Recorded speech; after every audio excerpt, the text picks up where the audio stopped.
बिस्मिल्लाहिर्रहमानिर्रहीम। अस्सलाम वालेकुम स्टूडेंट्स, आपको मेरी आवाज़ आ रही है?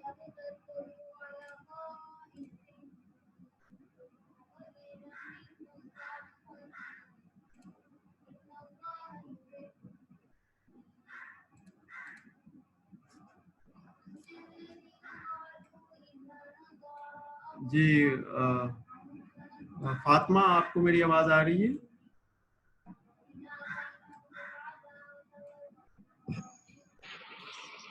Yes sir. Okay, thank you बेटा, आप लोगों ने शुक्रिया, आप लोगों को आवाज़ आ रही है। Let's start today's lecture. आप लोगों के माइक म्यूट कर रहा हूँ। निमरा से रिक्वेस्ट होगी, प्लीज़ अपने जो बाकी के जो स्टूडेंट्स हैं उनको एक मैसेज कर दीजिए ताकि वो भी ज्वाइन कर लिए। ओके, बिस्मिल्लाहिर्रहमानिर्रहीम। रिकॉर्डिंग मैंने स्टार्ट कर दी है ताकि जो स्टूडेंट फॉर एग्जांपल इसको लाइव अटेंड नहीं कर पाएंगे भी इसको बाद में एक दफ़ा देख सके।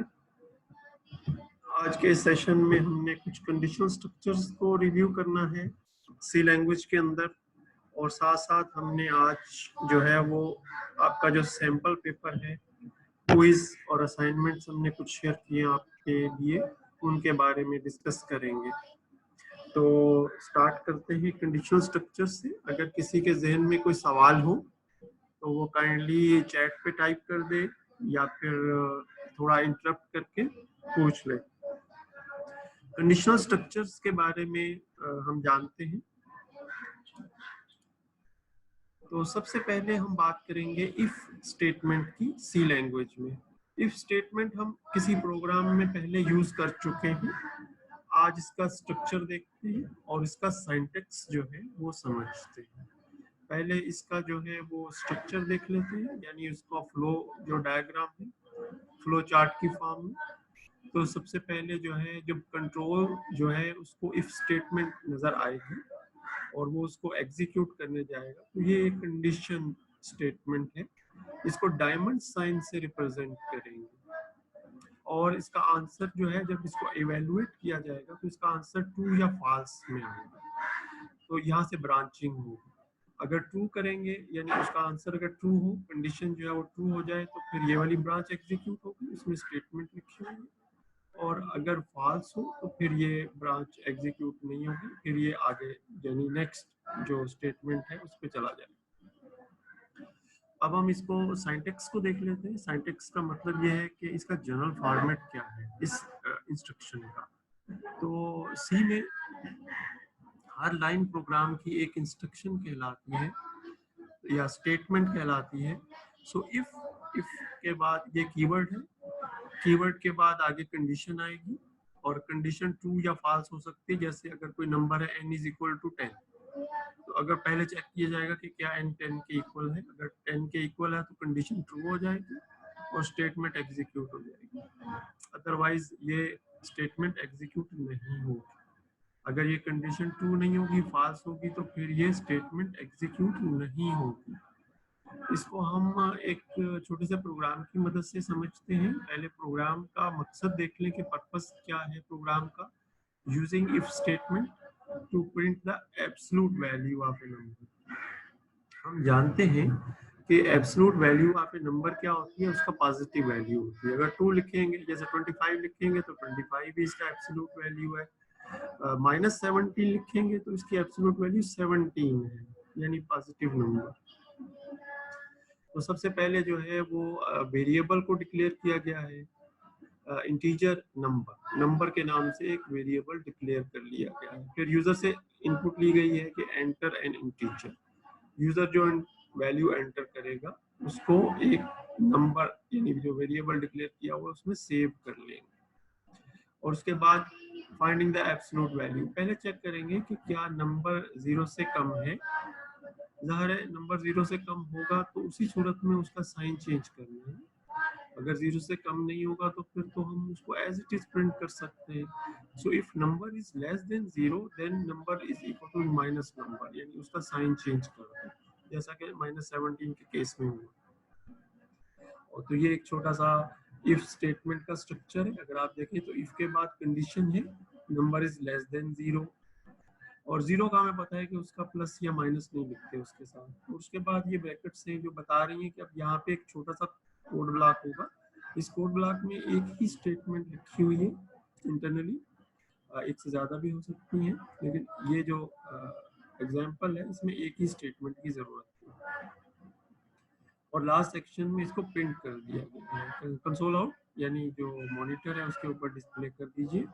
कैसे डिस्प्ले करें, क्या चीज़ डिस्प्ले करेंगे, जो डबल कोट्स में लिखी होगी absolute value of the number you entered is, और आगे फिर नंबर को रिडायरेक्ट कर दिया गया है। और स्टेटमेंट एंड होती है सेमीकोलन। अब जब ये पहला रन चलाया गया तो प्रोग्राम ने पूछा एंटर एन इंटीजर 25। जब वैल्यू एंटर की गई तो उसने इसका आंसर निकाल दिया। 25 जब वैल्यू एंटर होगी तो ये लूप जो है जब एग्जीक्यूट होने जाएगा तो ये कंडीशन ट्रू नहीं होगी, because 25 is not less than 0, तो ये एग्जीक्यूट नहीं होगा। लेकिन जब ये वैल्यू आए, जब नेक्स्ट रन आएगा, जब इंटीजर की वैल्यू यूजर ने -17 लिखी है, तब ये कंडीशन पूरी हो जाएगी, यानी -17 is less than 0। Yes, that condition is true. अब ये स्टेटमेंट एग्जीक्यूट होगी और फिर प्रोग्राम का कंट्रोल जो है यानी एग्जीक्यूशन या का जो कंट्रोल है वो आगे फिर मूव होगा। तो मैं उम्मीद करता हूँ कि जो इफ स्टेटमेंट है वो आप लोगों को समझ में आ गई होगी। अगर आप लोगों के ज़हन में कोई सवाल है तो आप पूछिए। ये एक इम्पोर्टेंट स्लाइड है क्योंकि इसी की स्लाइड के ऊपर जो है वो फाउंडेशन है, इसी के ऊपर आगे बिल्डिंग बनेगी। जी बेटा, मैं किसी से पूछ लूँ सवाल? ओके, साद सिकंदर है हमारे साथ। क्या हो गया भाई, जब मैंने किसी से पूछा कि मैं सवाल पूछूंगा तो बहुत सारे लोग अचानक गायब हो गए। सवाल से डर गए या कुछ और मसला हुआ है? ओके, हरीम से मैं पूछना चाहता हूँ। हरीम बेटा, आपको समझ में आ गया है ये इफ स्टेटमेंट क्या होती है? जी अस्सलाम वालेकुम सर, जी समझ में आ गया इफ स्टेटमेंट किस लिए यूज होती है। चलिए, वेरी गुड। हम नमीरा से पूछना चाहेंगे। नमीरा बेटा, अगर हम इस एग्जांपल में रिवर्स करना चाहें, जैसे फॉर एग्जांपल कोई नंबर वैल्यू डाले और वो उसको अगर पॉजिटिव है तो नेगेटिव कर दे और नेगेटिव है तो साइन चेंज ना कर दे, तो क्या करेंगे?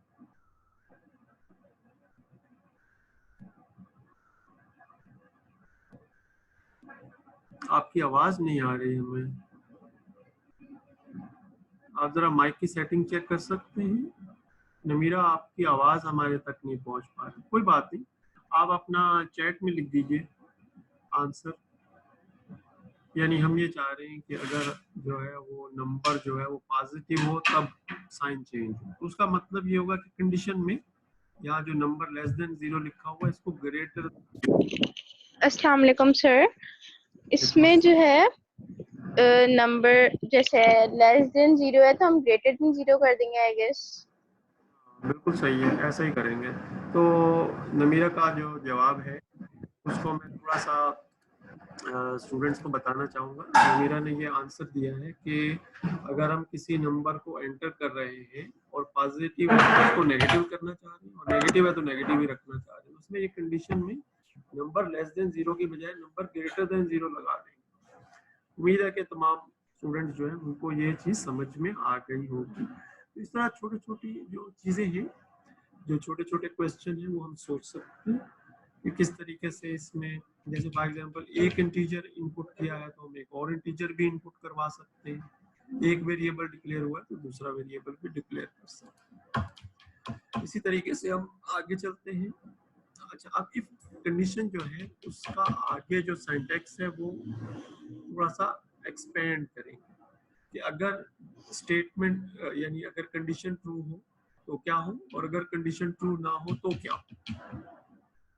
इससे पहले सिर्फ इफ यानी आधा स्ट्रक्चर हमने देखा था, अब हम इस स्ट्रक्चर को थोड़ा सा एक्सपेंड कर रहे हैं। यानी पहले तो सिर्फ ट्रू पे एक स्टेटमेंट थी, अगर मैं उस स्लाइड पे वापस ले जाऊं तो सिर्फ ट्रू पे एक स्टेटमेंट थी। अब अगर फॉल्स पे भी कोई एक स्टेटमेंट हम एग्जीक्यूट करना चाहें तो सूरत में इसका स्ट्रक्चर ये बनेगा। जैसे कंट्रोल को जो है वो कंडीशनल स्ट्रक्चर नजर आएगा तो वो चेक करेगा, इवेल्युएट करेगा और उस एक्सप्रेशंस को वो देखेगा।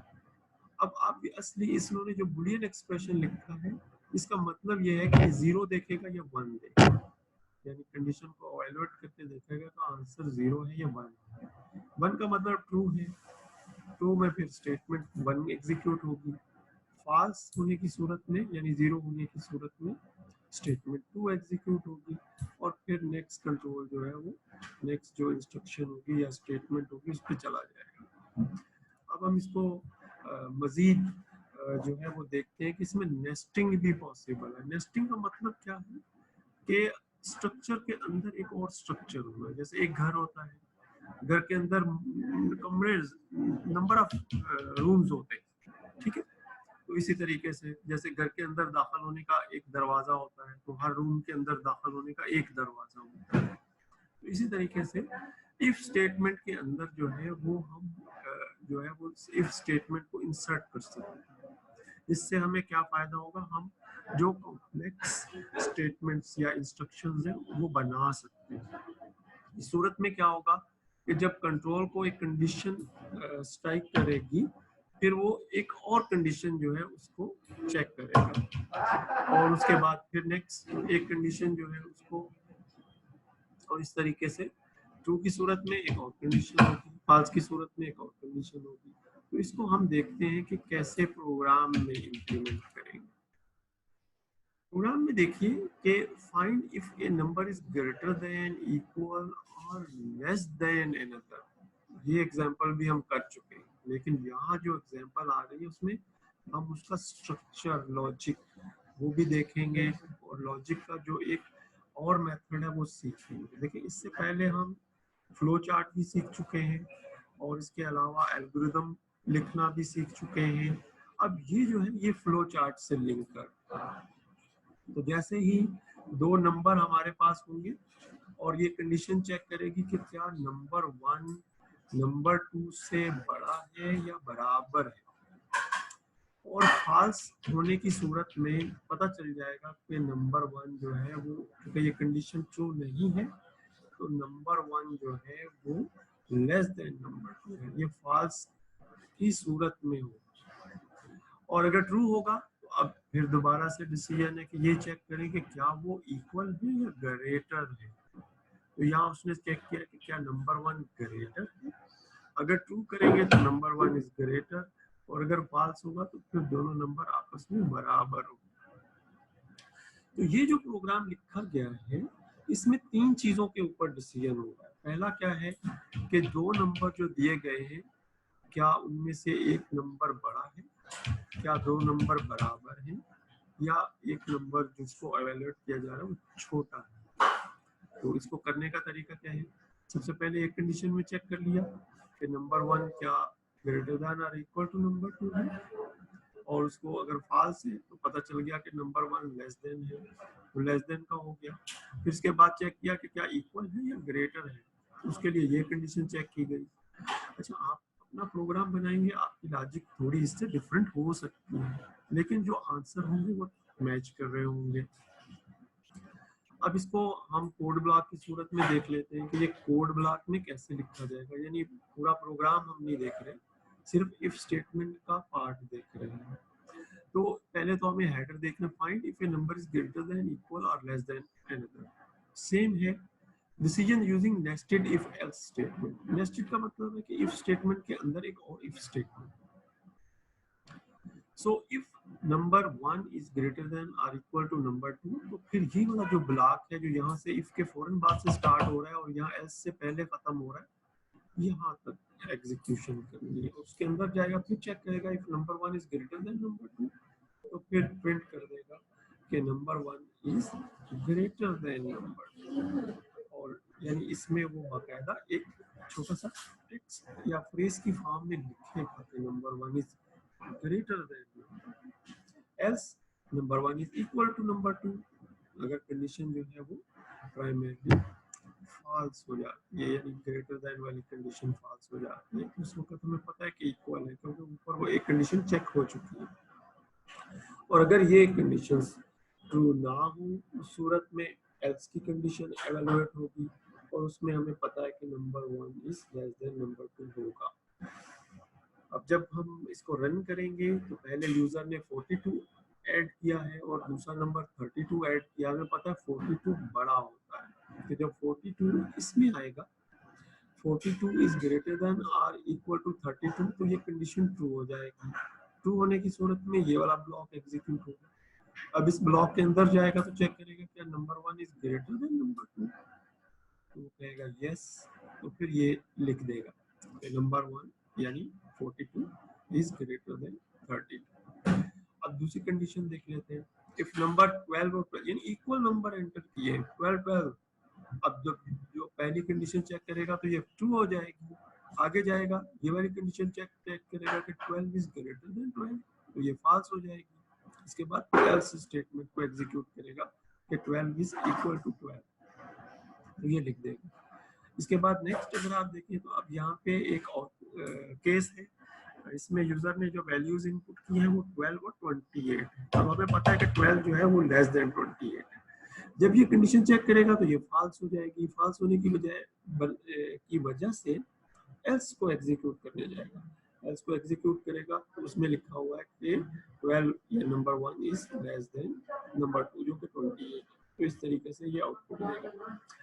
मैं स्टूडेंट्स को इनकरेज करूंगा वो इन प्रोग्राम्स को कॉपी करें, ऑनलाइन डिबगर में वहाँ एग्जीक्यूट करके देखें, इनमें चेंज करके देखें, अपने नंबर एंटर करके उसका आंसर निकाल के देखें।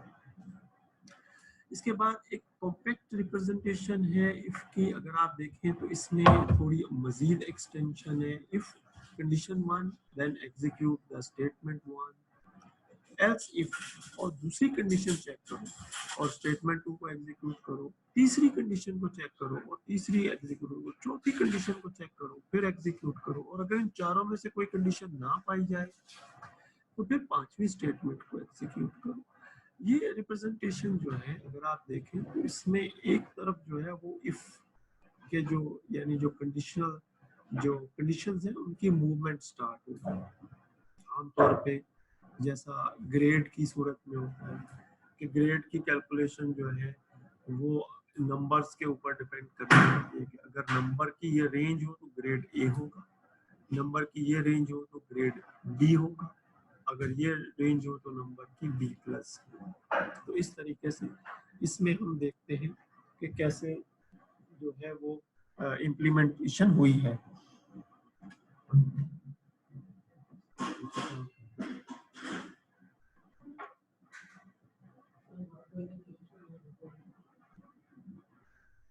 ओके, तो इसमें अगर आप देखें तो for find A grade given A score using the multiway selection, इसमें सबसे पहले डिक्लेरेशन है, इसमें स्कोर है और ग्रेड है। ऑब्वियसली स्कोर की बेसिस पे ग्रेड है और इनपुट ली गई है कि एंटर स्कोर बिटवीन 0 एंड 100 और उसको स्कोर में सेव करवा दिया गया। फिर ये चेक किया गया क्या स्कोर की वैल्यू 90 या उससे ज्यादा है, अगर ऐसी कंडीशन है तो ए प्रिंट करो यानी ग्रेड इज इक्वल टू ए होगा।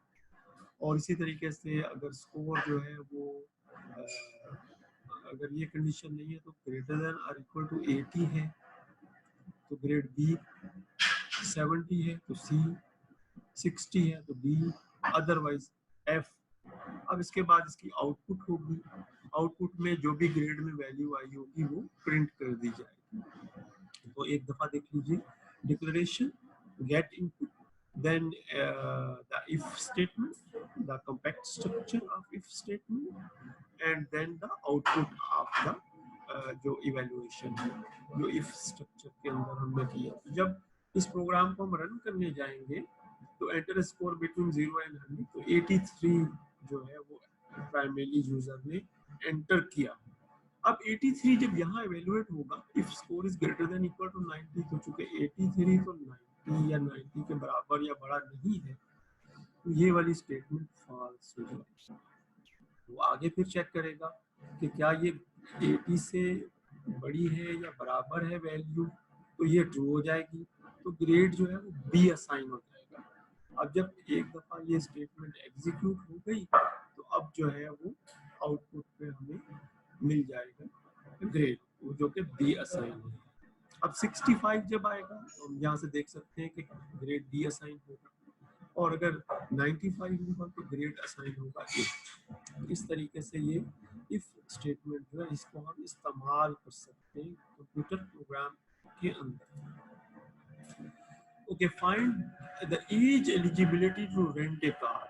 अगर कहीं कार रेंटल अवेलेबल है और कोई जाते हैं लेने के लिए, तो उन्होंने एक छोटी सी रिस्ट्रिक्शन लगाई हुई है, वो ये है कि अगर एज जो है वो 25 और 100 के दरमियान में है तो वो एलिजिबल कर देते हैं, और अगर इसके अलावा है तो वो कहते हैं कि सॉरी हम आपको नहीं दे सकते। अगर 25 से एज कम है तो गाड़ी रेंटल पे नहीं मिलेगी, अगर 100 से ज़्यादा है तो भी नहीं मिलेगी। इस प्रोग्राम को इफ स्टेटमेंट में कैसे लिखेंगे? पहले तो वेरिएबल डिक्लेयर कर लीजिए, फिर उसमें एज का वेरिएबल जो है वो एंटर करवा लिया, फिर उस पर कैलकुलेशन कर ली। अब इसमें जो एलिजिबल का इक्वेशन बनाई है वो इस तरह बनाई है कि age is greater than 25 and age is less than 100, और दोनों कंडीशंस का ट्रू चेक करें, यानी दोनों चेक करें। पहले ये चेक करें कि क्या एज जो है वो 25 या उससे ज्यादा है, और एंड का मतलब है और चेक करें एज जो है वो लेस देन इक्वल टू 100 है। तो अब एज 25 से 100 के दरमियान कोई भी नंबर वो एंटर करेगा तो ये एलिजिबल जो है वो काउंट होगी, ये 0 या 1 आंसर आएगा। वो टेस्ट करेगा if eligible, if true then print you are eligible. In other case अगर ऐसा ना हो, जैसे यूजर ने 24 लिखा है तो फिर sorry you are not eligible. अब देखिए जब ये प्रोग्राम रन होगा तो 27 लिखेंगे तो यू आर एलिजिबल, 54 लिखेंगे तब भी एलिजिबल क्योंकि वो 25 से लेके 100 के दरमियान आ रहा है। अब 103 लिखेंगे तो वो सॉरी नॉट एलिजिबल, 21 लिखेंगे क्योंकि 25 से कम है नॉट एलिजिबल। इस तरीके से एक बुलियन एक्सप्रेशन जो है वो एवेल्युएट कर सकते हैं और उस कंडीशन में यूज कर सकते हैं। इसमें जो कंसेप्ट है वो एक ये भी है कि कंडीशंस जो है वो अलग से भी कंप्यूट हो सकती हैं। अदरवाइज एक ऑप्शन ये भी होता कि हम ये वैल्यू यहाँ से कॉपी करके इसके अंदर डायरेक्ट डाल देते, और डायरेक्ट डालने की सूरत में हमें कंप्यूट ना करना पड़ता। तो हमने प्रोग्राम को रीडेबिलिटी के लिए सिंपल बना दिया ताकि जो भी इसको देखे फौरन उसकी समझ में आ जाए। आगे चलते हैं। आगे एक स्टेटमेंट है स्विच स्टेटमेंट, जो कि इफ ये जो कंपैक्ट स्टेटमेंट है इसको तकरीबन मैच करते हैं, लेकिन ये केस की सूरत में इंप्लीमेंट होती है। Switch check the expression and then which case is primarily applicable। तो इसको देखते हैं हम, थोड़ा सा इसका स्ट्रक्चर जानते हैं। तो जैसे ही एक एक्सप्रेशन को कंप्यूट किया गया और ये चेक किया गया कि ये एक्सप्रेशन जो है ये कौन सी वैल्यू है, ठीक है। जैसे आमतौर पे एक डाइनिंग टेबल होती है, तो डाइनिंग टेबल में आपके पास जो है वो टेबल और चेयर्स होती है। तो अगर हम ये कहें कि टेबल है या चेयर है तो दो एक्सप्रेशंस मिलती हैं, कि एक्सप्रेशन में दो चीज़ें आती हैं कि इफ टेबल इफ चेयर। तो अगर वैल्यू टेबल है तो फिर ये वाली स्टेटमेंट, अगर चेयर है तो ये वाली स्टेटमेंट। इसी तरीके से हम इसके स्टेटमेंट को देखते हैं। तो जैसे एक्सप्रेशन के फौरन बाद चेक करें कि क्या ये वैल्यू मैच कर रही है, क्या ये वैल्यू यहाँ मैच कर रही है, क्या ये वैल्यू यहाँ मैच कर रही है, क्या ये वैल्यू यहाँ मैच कर रही है। और अगर नहीं मैच कर रही तो ये कंट्रोल सीधा इससे गुजरता हुआ चला जाएगा। लेकिन अगर कहीं मैच कर रही है तो फिर उस सूरत में नेक्स्ट स्टेटमेंट एग्जीक्यूट होगी, और फिर दोबारा से स्टेटमेंट 3 एग्जीक्यूट होगी, फिर स्टेटमेंट 4 एग्जीक्यूट होगी, और इस तरीके से ये चलता है। तो जैसे ही पहला मैच मिल जाएगा उसके बाद की तमाम स्टेटमेंट एग्जीक्यूट होगी। ये हमने डायग्राम से सीख लिया। अब अगर आप ये देखिए इस प्रोग्राम में use a switch statement to print the days of the week from a specific day to the end of the week. दोबारा इसको पढ़ना चाहता हूँ कि आप स्विच स्टेटमेंट यूज कीजिए और किसी एक डे पे जहाँ मैच आ जाए वहां से स्टार्ट करें और तमाम डेज जो है उनको आप प्रिंट करें। तो अब अगर देखें इंटीजर डे CO, पहले ये देखा कि आप बताइए कि 0 से लेके 6 तक, यानी संडे से स्टार्ट करेंगे 0 1 2 3 4 5 6 और आखिर मंडे तक जाएंगे, पर फ्राइडे तक जाएंगे, सैटरडे से स्टार्ट कर रहे हैं, सैटरडे 0 से स्टार्ट कर रहे हैं, डे में सेव कर लेंगे, स्विच करेंगे डे की वैल्यू। अगर डे की वैल्यू 0 तो लिखेंगे संडे और लिखेंगे ये पहला दिन है। इसी तरीके से केस 1 मंडे और फिर ब्रेक कर देंगे, फिर ट्यूसडे अगर 2 आएगा 3 लिखेगा यूजर तो वेडनेसडे लिखेंगे, 4 लिखेगा तो थर्सडे लिखेंगे, 5 लिखेगा तो फ्राइडे लिखेंगे, 6 लिखेगा तो सैटरडे लिखेगा और लिखेगा last day of the week. अच्छा, इसमें एक दो चीजें और भी समझने वाली है। जैसे यहाँ पे एक जगह पे ब्रेक लिखा है, ब्रेक का मतलब क्या है? ब्रेक का मतलब ये है कि इसको एग्जीक्यूट करने के बाद लूप से बाहर आ जाओ। इसी तरीके से जैसे फॉर एग्जांपल यहाँ तक पहुंचा है, एक एक को चेक करता हूँ, सॉरी T3 पे स्विच हुआ है तो फिर वो यहाँ पे इसको वेडनेसडे को लिख के बाहर आ जाएगा। तो एंटर ए नंबर, यूजर ने एंटर किया 0, उसने प्रिंट किया it is Sunday, it is first day of the week. और आप चाहे तो इसको चेंज कर सकते हैं, मंडे से भी स्टार्ट कर सकते हैं अपना वीक, इसी तरीके से सैटरडे से स्टार्ट कर सकते हैं। लेकिन बहरहाल इस वक्त इस प्रोग्राम की बात हो रही है। जब यूजर 4 एंटर करेगा तो 4 पे आकर देखेगा, थर्सडे प्रिंट कर देगा। अगर यूजर ने 6 एंटर किया है तो 6 पे जाएगा और ये 2 लाइनें प्रिंट कर देगा। और इसी तरीके से, लेकिन अगर कोई ऐसी वैल्यू आपने डाली जो 0 और 6 के अलावा है, जैसे 8 है, तो कुछ भी प्रिंट नहीं करेगा क्योंकि वो इसमें कहीं मैच ही नहीं हो रहा। उसके लिए स्विच के अंदर एक डिफॉल्ट स्टेटमेंट जो है वो राइट की जाती है। जब आप किताब में प्रोग्राम्स की एग्जांपल्स देखेंगे तो उसमें आपको ये नजर आएगी। इसी तरीके से स्विच की एक और एग्जांपल दी गई है जिसमें आप देखेंगे डिफॉल्ट का जिक्र होगा। ठीक है, ये मैं आपके लिए छोड़ रहा हूँ। आगे चलते हैं, यूजिंग ए कंडीशनल स्टेटमेंट। इसी की दोबारा से एक इफ एल्स स्टेटमेंट है, कॉम्पैक्ट फॉर्मेट सी के अंदर मौजूद है। और वो कॉम्पैक्ट फॉर्मेट क्या है? वो कॉम्पैक्ट फॉर्मेट एक लाइन की इंस्ट्रक्शन है कि x is equal to condition यानी 0 या 1, और अगर ट्रू हो जाए कंडीशन तो स्टेटमेंट 1 एग्जीक्यूट हो, अगर कंडीशन फॉल्स हो जाए तो स्टेटमेंट 2 एग्जीक्यूट। तो ये इस तरीके से जो है और इसको इम्प्लीमेंट किया जाता है।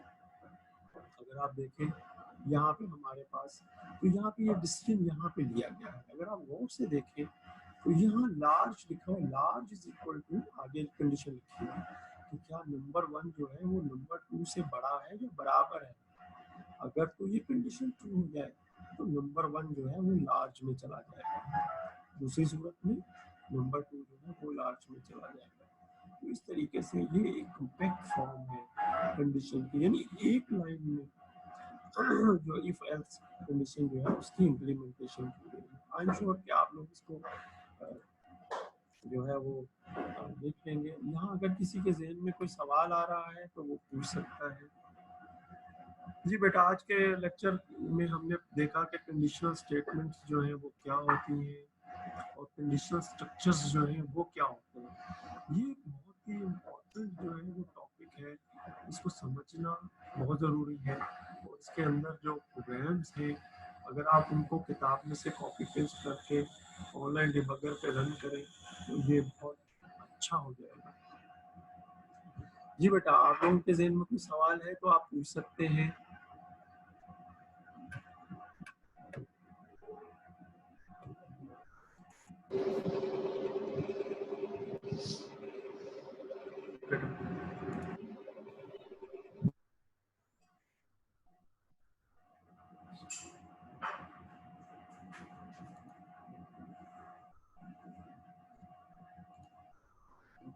ओके, अब हम LMS पे चलते हैं।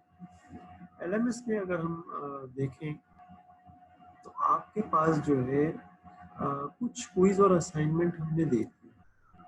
क्विज तो बहुत आसान है, क्विज में आपको मल्टीपल ट्राइज दी है, आप उसको आराम से कर सकते हैं। असाइनमेंट को करने का तरीका क्या है? ऑनलाइन टेक्स्ट की सूरत में है। असाइनमेंट में अगर आप देखिए तो जब आप असाइनमेंट में जाएंगे तो आप डाउनलोड कर सकते हैं डॉक्यूमेंट। जब आप डॉक्यूमेंट को डाउनलोड कर लेंगे तो आप उसको सॉल्व कर लीजिए और उसको आप जो है, जैसे मैं यहाँ पे अगर ओपन करता हूँ असाइनमेंट 1 को, तो डॉक्यूमेंट आपके पास ओपन होता है और और उसके अंदर आपके पास जो है एक स्पेस आती है, आप इस स्पेस को फिल कर दीजिए और कॉपी पेस्ट करके सबमिट करवा दीजिए। ये डॉक्यूमेंट जो है इसको मैं शेयर करना चाहूँगा।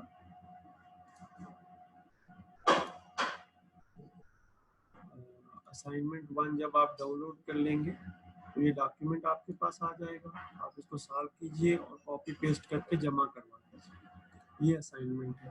अच्छा, अब चूंकि टाइम खत्म हो रहा है तो आपने कहीं जाना नहीं है। मैं 5 मिनट के बाद दोबारा ऑनलाइन हूँगा तो हम फिर सैंपल पेपर डिस्कस करेंगे मिड टर्म का, ठीक है? तो आप लोगों ने वेट करना है, ठीक है? 5 मिनट के बाद इंशाल्लाह, क्योंकि ये वीडियो